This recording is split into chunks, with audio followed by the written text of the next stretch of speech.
Olá, amigos e amigas, Diácono Beto, Paróquia São Miguel Arcanjo, Arquidiocese de Maringá.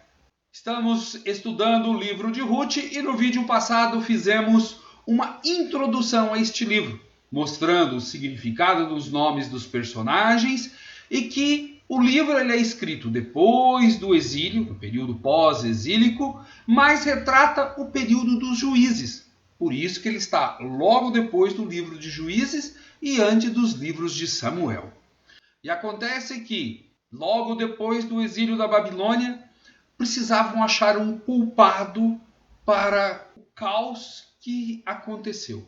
E muitos falaram que era o casamento de judeus com estrangeiros. E aqui o livro é uma resposta a isso. Não é o estrangeiro, é a falta de fé do povo. Porque um estrangeiro ou uma estrangeira com fé, melhor do que uma pessoa com nacionalidade judia, mas que não faz as coisas direito. Mas para melhor estudarmos o livro de Ruth, peçamos que a Trindade Santa nos acompanhe, ela que é Pai, e Filho, e Espírito Santo. Amém.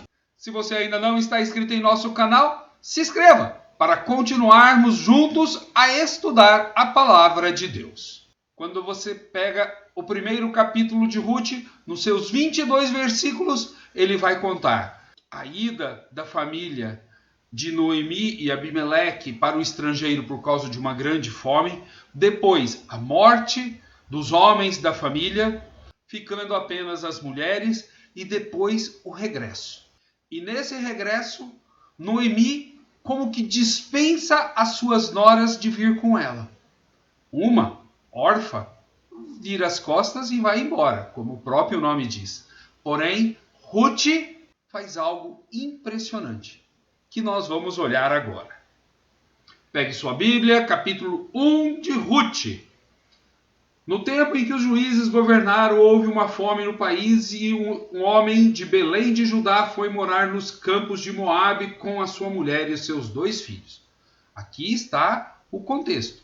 Uma grande fome, ele sai da terra do povo de Deus e vai morar em Moabe, que por muitas vezes lutou contra Israel. Chegando lá, ele morre e depois seus 2 filhos, o Quelion e o Malaom, casam-se com 2 mulheres locais, Orfa e Ruth. Já falamos os significados dos nomes. Acontece que depois também morrem os 2 meninos, o Quelion e o Malaom, o enfermidade e o desfalecimento. E ficam apenas as mulheres, Noemi, Ruth e Orfa. O texto daí tem algo muito bonito. No versículo 6, fala que ela ficou sabendo nos campos de Moabe que Deus tinha visitado seu povo dando-lhe pão. Inclusive o nome Belém significa casa do pão. Ou seja, se eles saíram por causa de uma fome, agora eles podem regressar porque o período de carestia terminou. E ela, no versículo 8, ela fala para suas noras: ide, voltai cada qual para a casa de sua mãe, que Yahvé vos trate com a mesma bondade com que tratastes os que morreram e a mim mesma. Aí as 2 falam: não, nós vamos ficar contigo. Ela força um pouquinho e a órfã já vira as costas e volta para sua casa. Já a Ruth, ela não faz isso. Ela não vira as costas. E ela fica com Noemi, nesse regresso de Moabe até a terra dela. E lá no versículo 13 vai falar assim: não, minhas filhas, é grande a minha amargura por vossa causa, pois a mão de Yahvé pesa sobre mim. E elas choraram novamente em alta voz, e Orfa abraçou sua sogra e voltou para junto de seu povo. Mas Ruth ficou com ela. Disse-lhe então Noemi, no versículo 15: olha, tua cunhada voltou para junto do seu povo e para seu Deus. Volta também com ela. Respondeu Ruth no versículo 16: não insistas comigo para que te deixe, pois para onde fores, irei também. Onde for tua moradia, será também a minha. Teu povo será o meu povo, e teu Deus será o meu Deus. Isso é uma profissão de fé que ela faz em consideração à sogra, aceitando plenamente a convicção religiosa da sogra, o que era bastante comum naquele tempo. No versículo 17, onde morreres, quero morrer e ser sepultado. Que Yahvé me mande este castigo e acrescente mais este, se outra coisa não ser a morte, me separar de ti. Aqui, gente, não é que ela está pedindo castigo, não. Isso daqui é uma fórmula de juramento, digamos assim. Que algo ruim aconteça comigo. Que algo ruim aconteça comigo se eu não cumprir esse voto de cuidar de você. É um juramento. Ela fala que Deus pode mandar algo ruim sobre ela porque ela vai cumprir esse juramento até a sua morte. E aí elas regressam para a casa de Noemi, que não é a casa de Ruth. Já no versículo 18, Noemi, vendo que Ruth estava firmemente decidida a acompanhá-la, não insistiu mais com ela. Acolheu a decisão da nora.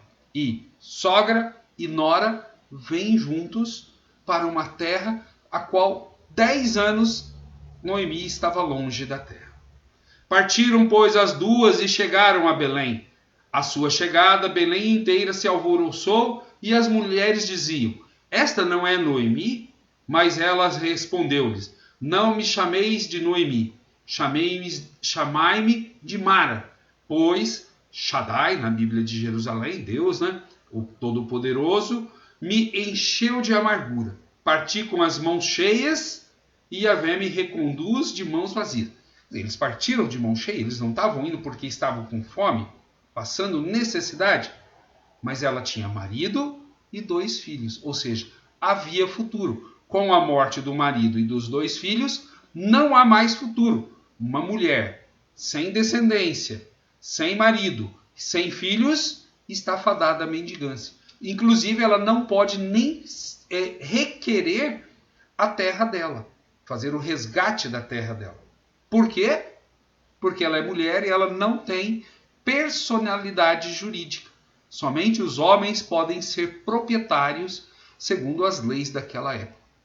Então ela estaria fadada à mendigância. Porém, Ruth voltou com ela.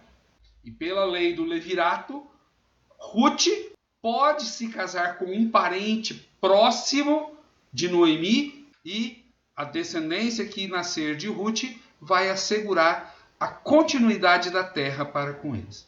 Levirato vem de Levi, que significa cunhado, ou seja, alguém muito próximo da família.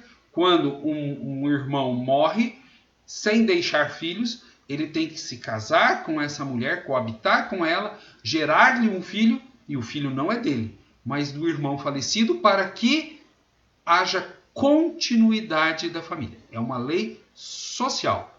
Aos olhos de hoje, meio difícil, né? Mas daquele tempo, era você assegurar a dignidade de vida para uma mulher que ficou viúva, sem filhos e fadada à mendigância. Jesus revivificou o filho da viúva de Naim.